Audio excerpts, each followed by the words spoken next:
नमस्ते बच्चों, आज हम पर्यावरण विषय का कक्षा 4 का तीसरा पाठ कैसे जानूं मैं पढ़ेंगे। आगे वाला जो पाठ है वो ये है, सुनकर जानूं। दादाजी व सोनू आगे बढ़ चले। एक जगह दादाजी रुक गए और सोनू से बोले, बेटा अच्छी सुगंध आ रही है, जलेबियां बन रही है, चलो जलेबियां खाते हैं।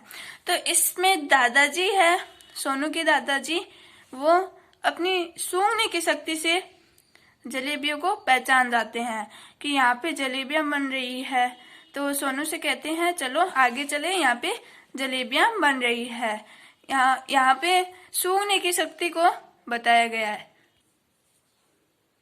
आगे है, छू कर जानो, छू कर व चख कर जानो। दादाजी जैसे ही जलेबियां हाथ में ली, बोले, आह जलेबियां तो गर्म है। तो यहाँ पे जलेबियों को दादाजी ने स्पर्श किया, छुआ, तो उन्हें पता चला जलेबियां गर्म हैं, क्योंकि गर्म जलेबियों से हाथ जलने लगते हैं। सोनू ने जलेबी खाते ही कहा, वाह ये तो बहुत स्वादिष्ट जलेबी है। तभी दादाजी ने अपना हाथ पास पड़े थाल पर रखा और बोले, समोसे तो ठंडे हैं। वहाँ पे समोसे का थाल था, उस पे दादाजी का हाथ गिरा तो दादाजी ने समोसे स्पर्श होते ही कहा, समोसे तो ठंडे हैं।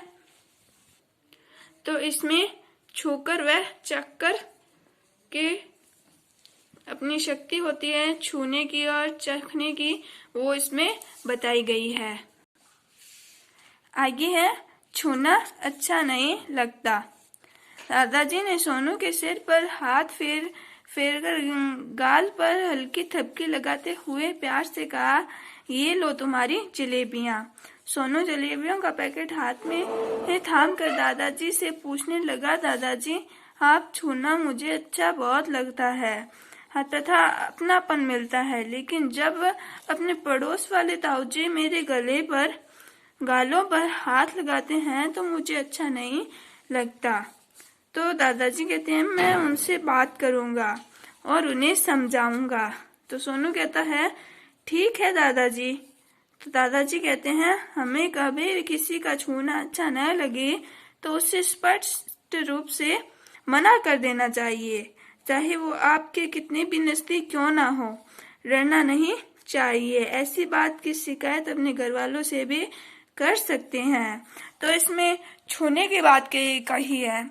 हम किसी भी बच्चे को या कैसे भी हमें कोई भी बात होती है तो हम गाल पे हाथ लगाते हैं। तो सोनू कहता है कि आप जब ये ना प्रेम से हाथ लगाते हो तो मुझे अच्छा लगता है और अपनापन मिलता है, लेकिन पड़ोस वाले ताऊजी मेरे गालों पर हाथ लगाते हैं तो मुझे अच्छा नहीं लगता।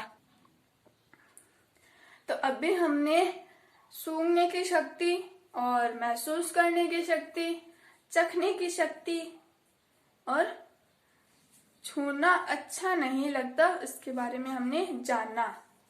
तो उसी के कुछ प्रश्न बने हैं, ये आपको अपनी गृह कार्य में करने हैं।